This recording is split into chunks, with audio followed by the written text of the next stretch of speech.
3번 문제. insatiable인데 이런 이제 형용사가 명사 앞에 붙은 거를 한정용법이라 하죠. 뭐 참고로 뒤로 붙는 거 이제 아까처럼 뭐 is 해서 become 해가지고 뒤로 붙는 거를 이제 한정용법이 아니라 서술이라고 합니다. 서술용법. 이 다음에 붙는 이제 형용사가, 왜냐면 이제 주어가 어떤 상태인 것을 알려주기 때문에 이제 서술용법이라고 하는 거고요.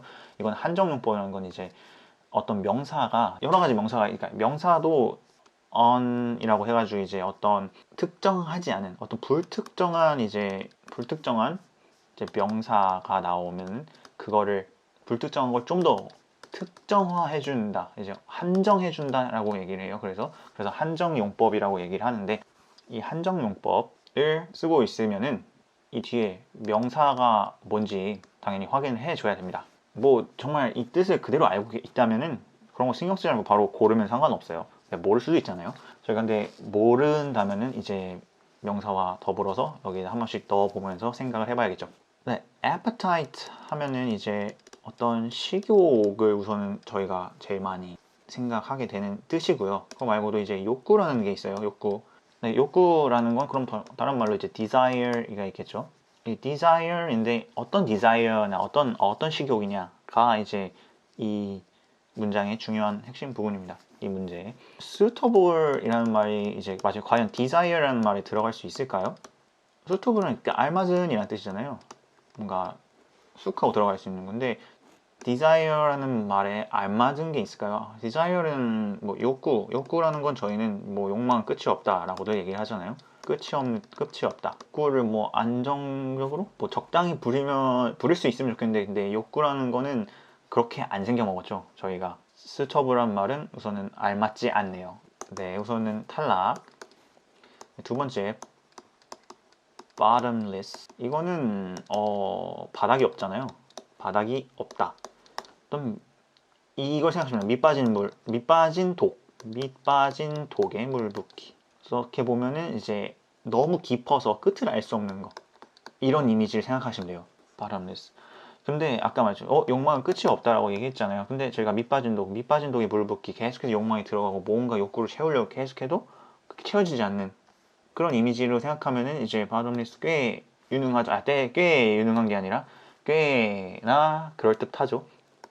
답으로. 네, 우선 체크하고 넘어갈게요. 그래서 abrupt 같은 경우에 3번. 이거는 급작스러운 겁니다. sudden입니다. sudden. 그리고 unexpected. 예상치 못하게 갑작스레 일어나는 그런 일들, 이제 abruptly 이런 걸 쓰는 건데, 그러면 이제 갑작스럽게 욕구가 뭐 일어날 수도 있겠지만, 그러면 이거는 우선은 문장을 쑥쑥 한번 볼게요. 그러니까 이 여자가 있어요. This was a woman with 이런 식욕, 어떤 이런 욕구가 있고요. 어떤 욕구인지 모르죠. 근데 갑작스러운 욕구가 있을 수도 있어요. 근데 우선 볼게요. 계속 어떤 욕구냐면요. 시각적인 시각 세계에 대한 어떤 욕구가 있고요. 그 시각 세계가 정확히 뭔지는 모르겠네요. 약간 예술 쪽이 아닐까 생각해 보는데, and the talent. 여기는 with에 걸립니다. with appetite and the talent. 워맨이 이런 욕구가 있고 그러면서도 재능도 있어요. capture it. 이 욕구를 붙잡아서 영상으로 만들 수 있는 그런 재능도 있어요.